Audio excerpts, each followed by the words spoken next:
How's it going, everybody? In this video, I want to talk about the firearms rationing law that will be taking effect in the state of California as of July 1st, 2021. So let's talk about this. But real quick, before we jump into this video, if you think that the state of California needs to stop infringing on our Second Amendment rights, go ahead and hit that like button and subscribe. I also want to give a shout out to one of the main sponsors of the channel, that is USCCA. Through your membership, you get training, education, and self-defense liability protection. So if you're in the market for something like that, if you carry a firearm, I highly recommend USCCA, and I'll put a link to them down in the details section. I also want to thank another major supporter of the channel, and that is Safe Life Defense. Safe Life Defense recently came out with their flexible rifle armor system. It is a flexible plate that you can put in plate carriers, so it's really cool. A lot of people are in the market for plates and things like that right now. Take a look at Safe Life Defense and their flexible armor system, and if you use the code ARMSCHOLAR, you will get 10% off of your order. So if you weren't aware, the state of California passed a new bill last year that was SB 61. And what SB 61 sought to do was to amend some specific penal code language in the state of California to also restrict the type of firearms that people could buy in a 30-day period. Now, currently in the state of California and prior to SB 61, there were already some laws on the books which restricted individuals from purchasing more than one handgun in any 30-day time period. Well, after SB 61 was passed, that was extended to one semi-automatic centerfire rifle in a 30-day period as well. So there was some language that was amended in the penal code, and so now you can only purchase one handgun or one semi-automatic centerfire rifle in a 30-day period, one or the other. So if you purchase one handgun, well, you're gonna have to wait 30 days to maybe purchase another handgun or a semi-automatic centerfire rifle. If you purchase one semi-automatic centerfire rifle in a 30-day period, you're gonna have to wait a completely other month, another 30 days to purchase another semi-automatic centerfire rifle or handgun. Now, one important distinction that I wanna bring to your attention is that this law as it stands right now applies only to handguns and only to semi-automatic centerfire rifles. It does not extend to all firearms. So it is not a restriction on all firearms in a 30-day period. It is only to those specific ones, handguns and semi-automatic centerfire rifles. So that means you can purchase more than one shotgun in any 30-day period, more than one bolt action in any 30-day period, or more than one rimfire in any 30-day period.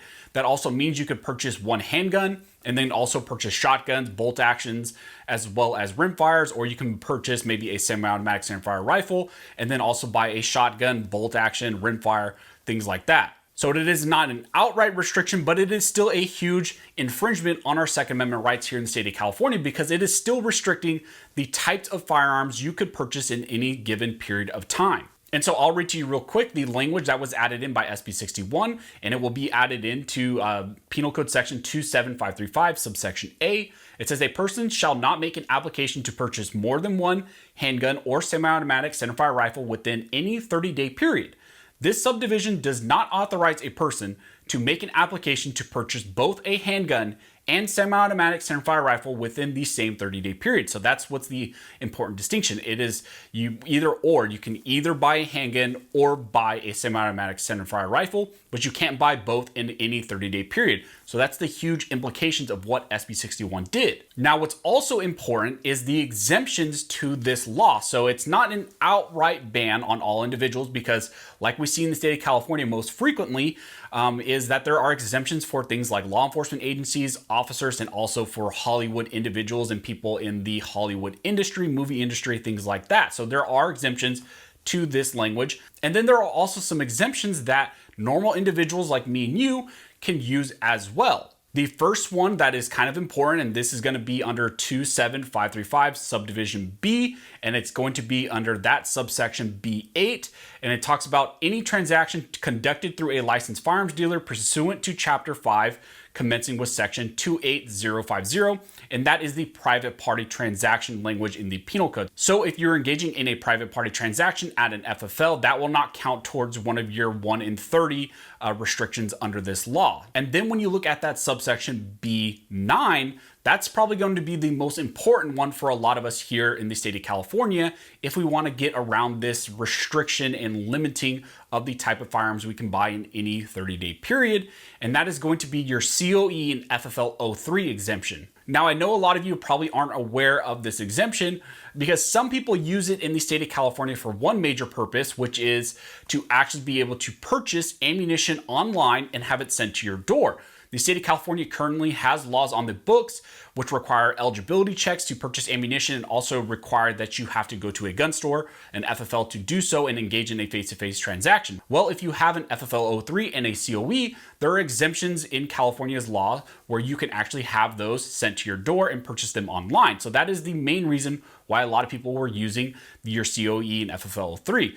Well, now with this current language as well going into effect as of July 1st of 2021, a lot of people are also going to be using your COE and your FFL 03 to also purchase more than one handgun or more than one semi-automatic centerfire rifle in any 30-day period, or to buy them both in conjunction within a 30-day period. Now, real quick, if you don't know what a COE is, that is your certificate of eligibility that you can get through the California Department of Justice, and your FFL 03 is a curio, relic, and antique firearms license through the federal government. So if you have those in conjunction with one another, you can actually get around this law. Now, I know a lot of people will be commenting down below, okay, how do you get your COE and your FFL 03?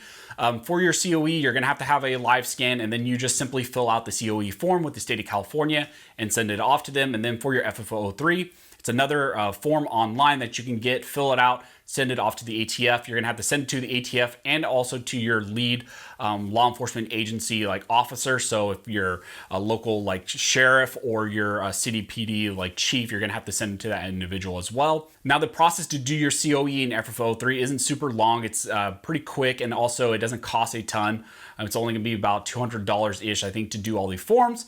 But the big benefit is also that ammunition exemption where you can purchase online and have it sent to your door. And also that you will be exempt from this language here in SB 61 that will be taking effect in July 1st. Now, another thing I want to mention before I end this video is that there is already a case that is challenging this law, SB 61, the 1 in 30 restrictions on handguns, and also the semi-automatic centerfire rifle language as well. And this case is Nguyen v. Becerra. I've talked about it before on this channel. It was filed last year, December 18th of 2020, and it is challenging this restriction on handguns as well as semi-automatic centerfire rifles. So there is a case that has already been filed. It was filed with Firearms Policy Coalition, Second Amendment Foundation, San Diego County Gun Owners Association, a bunch of retailers, and individual plaintiffs as well. So there is a case already been filed by a bunch of organizations, Firearms Policy Coalition being one of the main ones, challenging this law in the state of California. So there are already lawsuits that are going to try to get rid of this thing.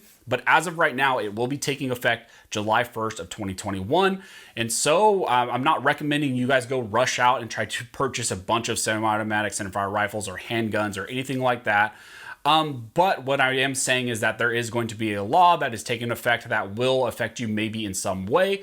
But if you are thinking that you're going to be affected heavily by it, like I mentioned, there are exemptions. And so you may want to look into the COE and the FFL 03 avenue and actually get that. And you will have that added benefit as well of being able to purchase ammunition online and have it sent to your door. And that is, of course, if you can find ammunition right now. So if you guys have any questions, go ahead and comment down below and I'll try to answer the best of my ability.